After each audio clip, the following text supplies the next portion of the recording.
महल के अंदर राजा की पसंद जीतने के लिए रानियां और दासियां रोज नए नए तरीके आजमाती रहती थी। हर दिन कोई नया सुख, नया अंदाज पेश किया जाता था। लेकिन उस दिन राजा का मन किसी में भी नहीं लगा। उसे महल की जिंदगी से बोरियत हो चुकी थी। किसी अलग ही किस्म की औरत की तलाश में राजा ने अपनी पहचान छुपा ली और भिखारी का भेष बनाकर महल से निकल पड़ा। शहर की गलियों से गुजरते हुए वो अचानक एक स्वयंवर के पास पहुंच जाता है, जहां औरतें वरमाला फेंक कर अपना होने वाला पति चुन रही होती है। और हैरानी की बात ये होती है कि वरमाला सीधी जाकर उसके गले में पड़ जाती है। इस तरह किस्मत उसे वहाँ ले आती है जहाँ उसने कभी सोचा भी नहीं। इतनी खराब किस्मत कैसे हो सकती है आपकी?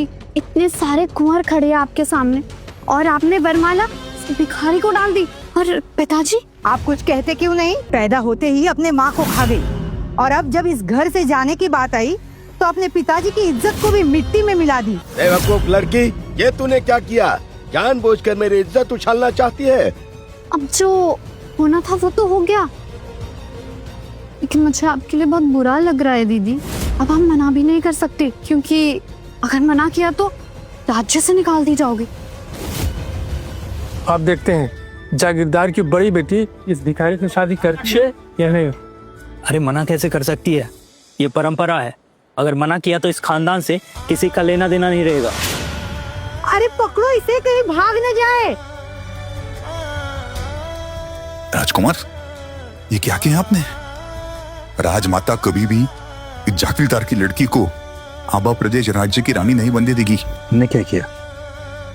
हमने तो बस, और वैसे भी यहाँ कोई शादी नहीं हो रही है। आप हमारे कपड़ों को देखिए, कोई लड़की भिखारी से शादी क्यों करेगी?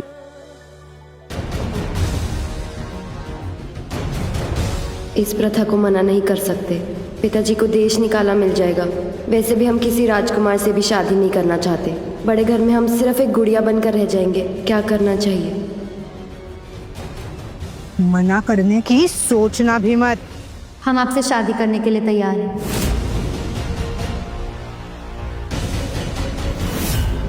क्या आप सच में हमसे शादी करना चाहती हैं? जी, ये वरमाला आप पर गिरी है तो आप इसे करेंगे। तो आप नहीं करना चाहते? देखिए, हमारे पास आपको देने के लिए कुछ भी नहीं है। हमसे शादी करके आपको बहुत तकलीफें होंगी। शायद कभी कभी भूखे पेट भी सोना पड़ जाए आपको। हम इज्जत तो दे सकते हैं आपको, लेकिन वो ऐश और आराम की जिंदगी शायद नहीं दे पाएंगे। क्या ये सही होगा आपके लिए? हम दोनों के हाथ पैर बिल्कुल सही सलामत है। हम मेहनत कर कर कमा सकते हैं, जो चाहे पा सकते हैं। कम में गुजारा कर कर भी खुश रहा जा सकता है। ये किस तरह की लड़की है जो आज के समय में कम में खुश रहने की बात कर रही है, वो भी एक जागीरदार की बेटी होकर? सोच लो, इस फटीचर से शादी करके खुश रह पाओगे? फिर हमारे पास मत आना, हम तो घर में घुसने भी नहीं देंगे। इस भिखारी को अगर घर में ले लिया तो तुम्हारे पिताजी की क्या इज्जत रह जाएगी? छोटी माँ, इज्जत पैसों से नहीं, इज्जत कर्मों से होती है। वीर ने हमें सब सच बताया है। इनका दिल साफ है। हम इनसे शादी करना चाहते हैं। तुम ऐसा सोच भी कैसे सकती हो? तुम मेरा नाम डुबो देना चाहती हो? मैं ऐसा कभी नहीं होने दूंगा। ये क्या कह रहे हैं जागीरदार साहब आप? अगर अभी ये शादी नहीं हुई तो परंपरा के साथ साथ आपके खानदान का नाम मिट्टी में मिल जाएगा। आपकी बेटी आपका नाम मिट्टी में नहीं मिला रही, बल्कि उसे बचा रही है।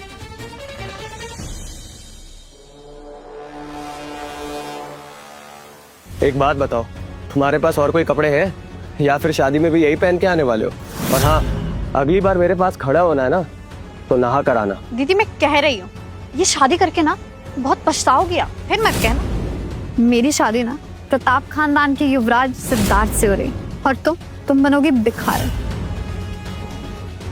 लेकिन अब तुम्हारी बारी। जिस युवराज से शादी करने के लिए आप इतना उछल रहे हैं, आप उनकी असलियत जानते नहीं हैं। पर आपको तो कोई तकलीफ नहीं होगी, क्योंकि प्यार करना तो आप भी नहीं जानते। तुम्हें सिर्फ हैसियत और ऐशो आराम दिखता है। मुझे सिर्फ प्यार और इज्जत चाहिए। देखते हैं कितने दिनों की अकड़ है आपने। इस गरीब फटीचर से शादी करके ना आप हमेशा मेरे जूतों के नीचे रहोगे। तुमसे नीचे ही रहूंगी, इसलिए जब भी तुम्हें देखूंगी मेरा सर ऊपर होगा। सर तो तुम्हारा झुका रहेगा।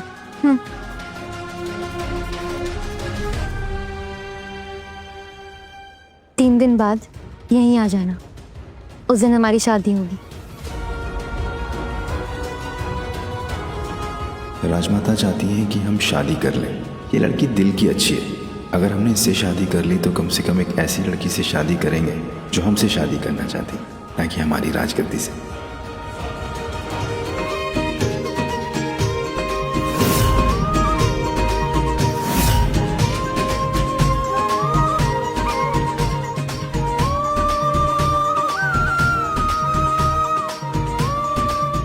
कितनी प्यारी लग रही है मेरी बेटी।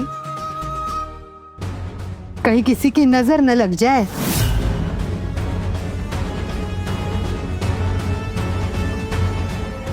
देखा आपने, मेरी बेटी देविका के लिए शादी के तोहफे आए हैं। इतने सारे गहने आए हैं। सुना है 3-4 एकड़ जमीन भी मिली है, लेकिन कुमारी मृणालिका को कुछ नहीं मिला। दीदी, अब ऐसे भिखारी से शादी करोगी तो क्या ही मिलेगा? फटे पुराने कपड़े, बदबूदार बिस्तर और कचरे के ढेर के सामने वाला पेड़। देखो युवराज सिद्धार्थ आ गए। आओ बेटा आओ। पिताजी प्रणाम, माताजी प्रणाम। जीते रहो। यहाँ आओ ना बेटा। दीदी, मुहूर्त निकला जा रहा है, लेकिन तुम्हारा वो फटीचर पति तो नहीं दिख रहा। कहीं सुबह के खाने के लिए भीख मांगने में देर तो नहीं हो गई? और या फिर कहीं ऐसा तो नहीं कि उसने भी तुमसे शादी करने को मना कर दिया? अरे ये देखो, शादी में भी कैसे भिखारियों जैसे कपड़े पहन के आया है। ये किस तरह के कपड़े पहन कर आए हो तुम? आज के दिन तो किसी से भीख मांग लेते। तुम्हें और मेरे दामाद सिद्धार्थ में जमीन आसमान का फर्क दिखाई दे रहा है। दीदी, तुम समझाओगी नहीं कुछ इन्हें? ऐसे तो हर मौके पर हमारी बदनामी करवाते रहेंगे। ये मैं कभी बर्दाश्त नहीं कर सकता। अब रहने दीजिए, जो हो गया सो हो गया। अब जल्दी से इसकी विदाई करवा दीजिए, और फिर ये भिखारी और इसकी भिखारन बीवी दोनों से हमारा कोई रिश्ता नहीं होगा। मैं अभी भी शर्म नहीं आ रही? ऐसे फटीचर भिखारी के साथ फेरे लोगी? इंसान की पहचान उसके कपड़ों से नहीं, उसके मन से होती है, और इनका मन सच्चा है। हाँ हाँ ठीक है, चलो अब शादी की विधि शुरू करते हैं। पंडित जी,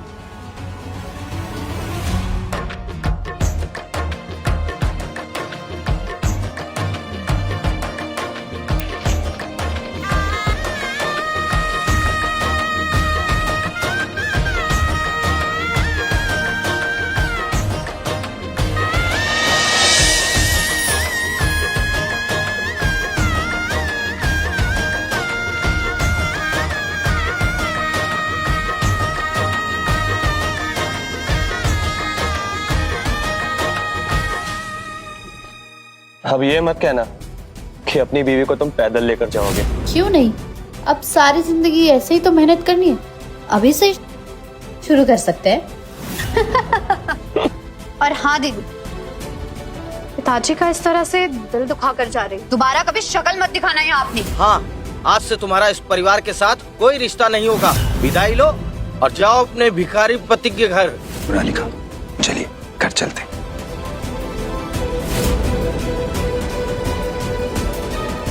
सिद्धार्थ,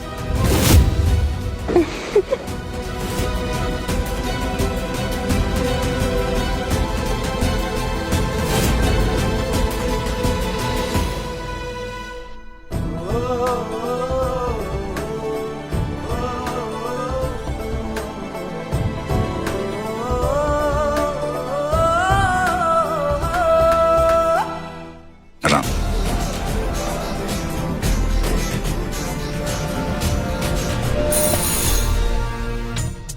यही जगह मिली थी आपको?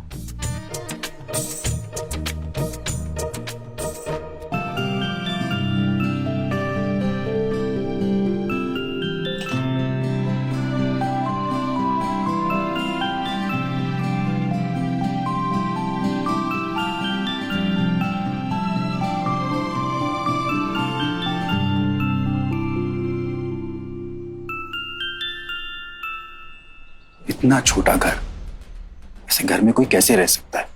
आप ही ने तो कहा था एक छोटा सा घर ढूंढने, किसी को पता ना चले कि आप एक राजकुमार हो, इसलिए ये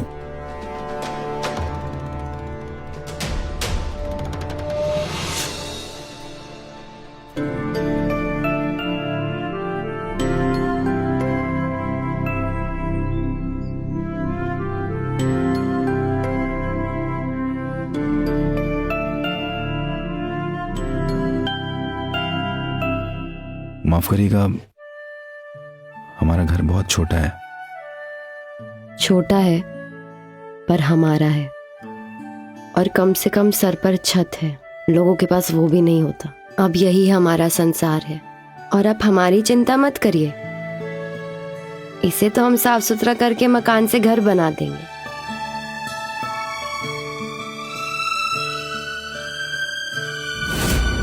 ये हमारे बाबा की आखिरी निशानी है, जो अब हम आपको सौंपते हैं। हमारे पास इसके सिवा आपको देने के लिए कोई और तोहफा नहीं है। आप इतनी कीमती चीज हमें कैसे दे सकते हैं? ये तो आपके पास होना चाहिए। ये तो आपके पिताजी की आखिरी निशानी से आप हम कैसी बात कर रही हैं? हमारा जो है वो सब आपका ही तो है, क्योंकि आप सिर्फ हमारी।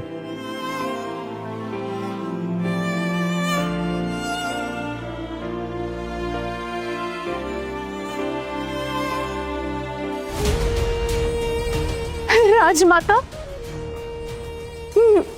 मेरे राजकुमार वीरेंद्र ठीक तो होंगे ना? बचपन से मैं उनकी प्रतीक्षा कर रही हूँ। घबराओ मत बेटी, सेना प्रमुख बलदेव राजकुमार के साथ ही हैं। वो उन्हें कुछ भी नहीं होने देंगे। वो जैसे ही लौटेंगे ना, मैं उनके कान पकड़कर तुम दोनों की शादी करवा दूंगी, ठीक है? राजमाता की जय हो।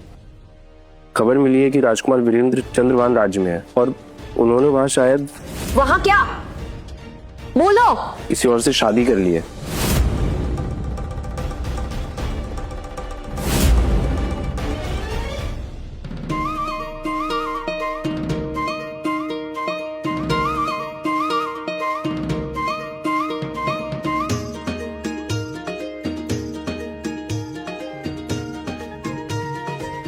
अरे उठ गए आप? उठिए, चलिए चलिए तैयार हो जाइए। पग फेरा है आज, पिताजी के घर जाना है। चलिए।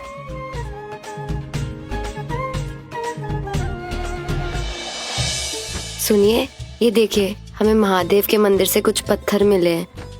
हम इसे एक अच्छे से कपड़े में सिलकर एक ताबीज बना देते हैं। हमारे पास कुछ दिनार है, उससे हम कुछ अच्छा खरीद सकते हैं। और हम किसी दर्जी के पास कुछ कटे कपड़े ले सकते हैं, वो हमें सस्ते में मिल जाएंगे। ठीक है, चलिए आपको बाजार लेकर के हम चलते हैं, फिर वहां से आपको आपके घर लेकर के चलेंगे। चलिए। राजकुमार की जय हो। ये सब आपको ऐसे क्यों? नहीं, हमसे नहीं, ये सब तो बलदेव से मिलने आए। क्यों बलदेव? हाँ, वो मैं कभी राजमहल में नौकरी करता था, तो ये सब मेरे वहां दोस्त हो गए। उठो उठो, हम सब दोस्त हैं ना। अब मिनालिका, क्या आप अकेले बाजार जा सकती हैं? अब देखिए ना, घर में मेहमान आ गए तो हम दोनों का ऐसे। हाँ हाँ, घर आए मेहमानों को कोई तकलीफ नहीं होनी चाहिए। हम चलते हैं। अपना ख्याल रखिएगा। हाँ।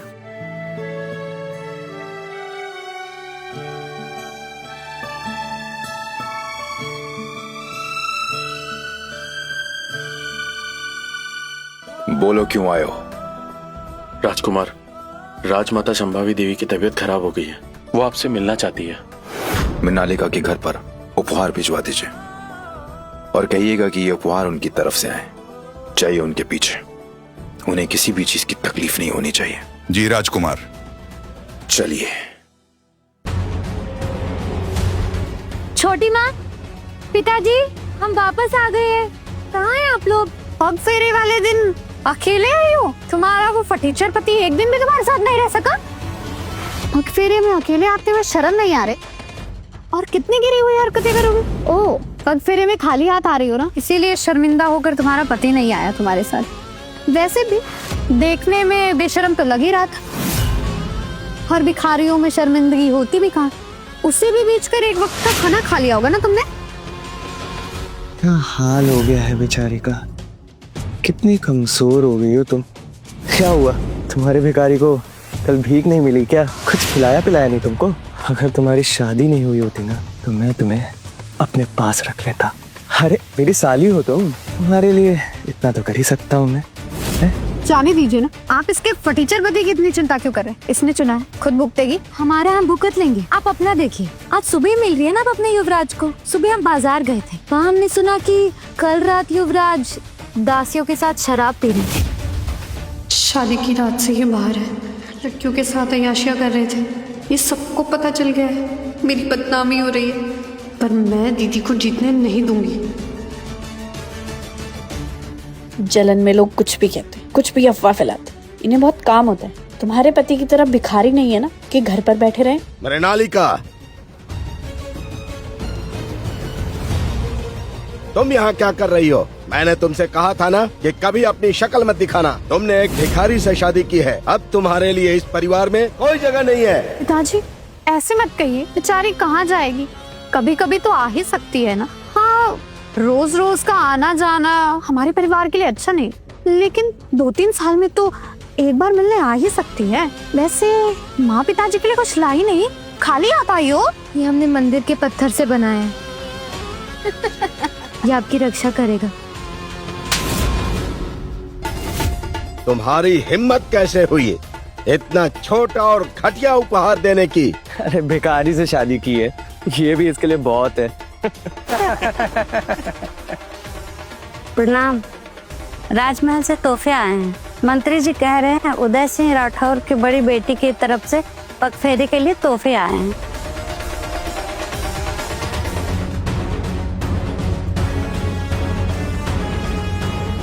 आखिर आपकी बड़ी बेटी की शादी किसके साथ हुई है जिसके लिए राजमहल से इतने सारे तोहफे आए हैं?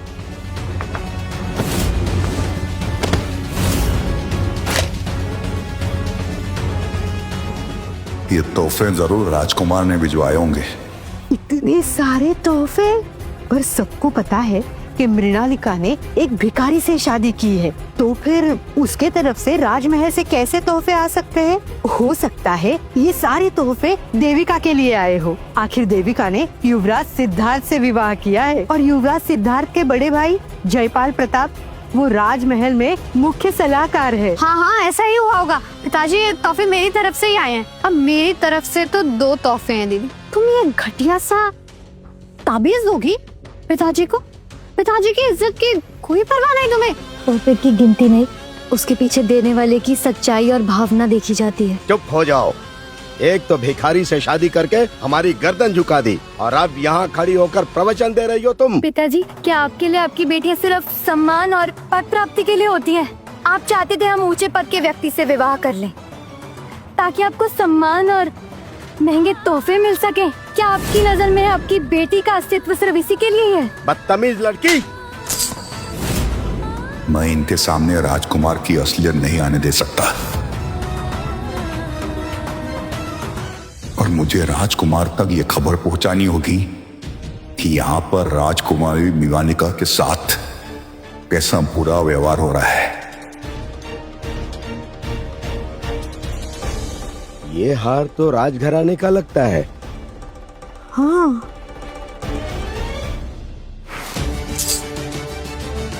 ये तो बहुत महंगा है। तुम्हारे पास कैसे आया? वापस दो हमें। ये हमें वीर ने हमारी शादी के तोहफे में दिया है। दीदी, मुझे तो लगा था तुम्हारा पति सिर्फ भिखारी, वो तो चोर भी निकला। चुप हो जाओ देविका, वो तुम्हारे जीजा है। ऐसा गंभीर आरोप लगाने से पहले तुम्हें शर्म आनी चाहिए। पिताजी, आप कुछ समझाइए इसे। चुप कर, उसे क्या समझाना?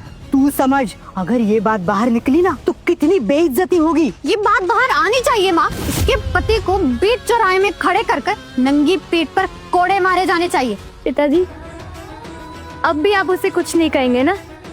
आखिर मैं भी आपकी बेटी हूँ। हाँ हाँ, इस घर की बड़ी बेटी हूँ तो कुछ भी कर सकती हूँ। ये तोहफा वापस चाहिए ना तो एक वादा करो, मेरे परिवार से हमेशा हमेशा के लिए सारे रिश्ते तोड़ दोगी। पिताजी, एक तो तुमने उस भिखारी से शादी की और फिर पग फेरे में शगुन के नाम पर हमें इतनी घटिया चीज देकर बेइज्जत किया। आज से हमारा तुम्हारा कोई रिश्ता नहीं है। ठीक है पिताजी, अगर आपके लिए धन और ओहदा अपनी बेटी से ज्यादा जरूरी है तो आज से हम इस परिवार से सारे रिश्ते तोड़ते हैं।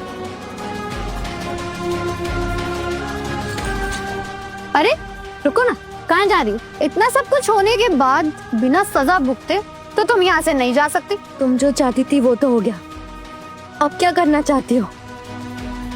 सैनिकों, रसोई से जलता हुआ कोयला लाया जाए, बिछवाना है।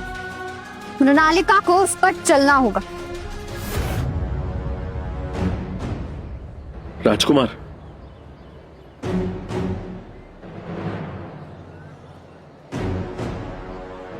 अच्छा हुआ आप आ गए। राजमाता आपकी प्रतीक्षा कर रही है। अब ठीक है, आराम कर रही है अभी। राजकुमार, राजकुमार, मृणालिका को उसके घर वाले बहुत परेशान कर रहे हैं। वो बहुत तकलीफ में है। आप तुरंत चलिए राजकुमार। इनकी इतनी हिम्मत। इस पे चलना होगा, तभी तुम्हारे पापों का प्रायश्चित होगा। नहीं, हम ऐसा नहीं कर रहे हैं, हम जल जाएंगे। हमने कुछ गलत नहीं किया है। चुप। अग्नि द्वारा शुद्धि से ही हमारे खानदान का नाम वापस ऊपर उठ सकता है, वरना तुम्हारे पिताजी पर कोई थूकेगा भी नहीं। देखो, अगर तुम्हें तुम्हारे प्यारे पति का दिया हुआ तोहफा वापस चाहिए तो चलो, वरना मैं जला देती हूँ। नहीं नहीं नहीं, ऐसा मत करो। मैं जलते हुए कोयले में चलने के लिए तैयार हूँ।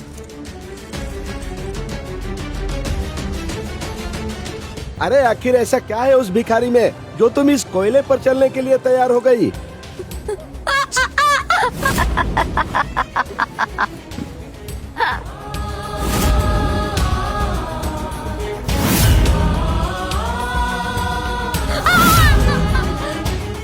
ये हार जरूर उस भिखारी के लिए ना बेशकीमती होगा। ये हमारे बाबा की आखिरी निशानी है।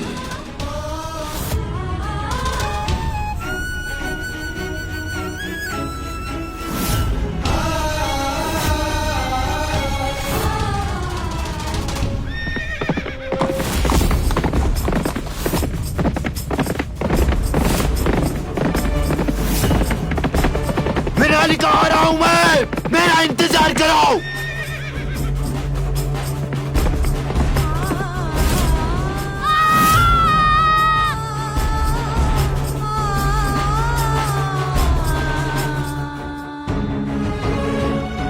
घबराना मत वीर, तुम्हारे पिताजी की आखिरी निशानी को हम कुछ नहीं होने देंगे।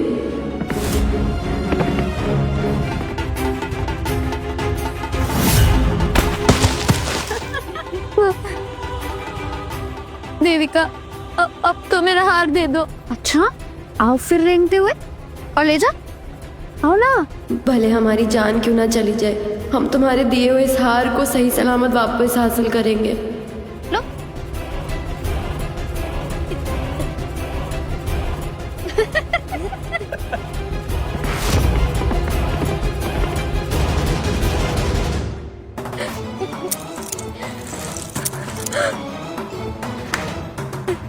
वीर, मैंने तुम्हारे पापा की आखिरी निशानी बचा ली। मैं तुम्हारा दिल कभी नहीं टूटने दूंगी।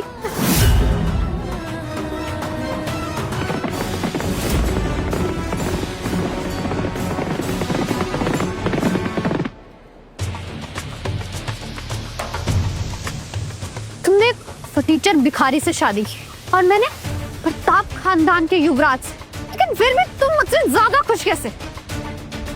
मैं ऐसा नहीं होने दूंगी। तुम्हारे इस खूबसूरत चेहरे को जला दो तो क्या फिर भी तुम्हारा वो फटीचर पति तुम्हें अपनाएगा? हाँ, तुम जैसे गिरी हुई औरत को प्यार करेगा? बोलो। हाँ, तुम्हारा ये चेहरा ना आज जला ही देती, कोई भी खुशी तुम तक कभी नहीं पहुंच पाएगी। क्यों मुझसे इतनी नफरत करती हो देविका? मैंने बचपन से तुम्हें अपनी बहन जैसा प्यार किया, कभी कोई भेदभाव नहीं किया। फिर क्यों? कि बचपन से इस पूरे घर में सिर्फ तुम और तुम्हारी माँ का, मरी हुई माँ का साया हमारे सिर के ऊपर रहा है। अभी मैंने प्रताप खानदान में शादी की, सिर्फ तब से पिताजी मुझ पर गर्व करने लगे। उससे पहले सिर्फ तुम थी हर जगह, लेकिन अब मैं ऐसा नहीं होने दूंगी। इस परिवार के साथ इतना खिलवाड़ करके तुम कैसे खुश रह सकती हो? तुम्हें सजा जरूर मिलेगी। इंतजार देखिए सर, जला दो उसका चेहरा। ये इसी लाए थे। देविका रुक जाओ, मैं यहाँ से बहुत दूर चली जाऊंगी, मैं तुम्हारी जिंदगी में नहीं आऊंगी। खुशी से तो तुम्हें यहाँ से वैसे भी मैं जाने नहीं दूंगी, बर्बाद होकर जाओगी तुम। देविका बेटी, ये कुछ ज्यादा ही हो रहा है। आप चुप रहिए। आपने ही सर चढ़ाया था इसे, इसीलिए आज ये दिन देखना पड़ रहा है। अगर सजा नहीं दी ना तो आगे भी आपका सर ऐसे ही झुकवाती रहेगी। तुम ऐसा नहीं कर सकती हो देविका। कर सकती हो, मैंने कहा था ना तुमसे, भिखारी से शादी करोगी ना तो मेरी चूटी के नीचे ही रहूंगी। मैं जब चाहे मैं तुम्हें किसी भी वक्त कुचल सकती हूँ। राजकुमार वीरेंद्र पधार रहे हैं।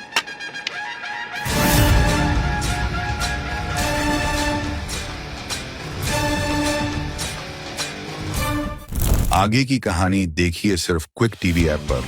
आज ही शुरू करें क्विक टीवी का फ्री ट्रायल।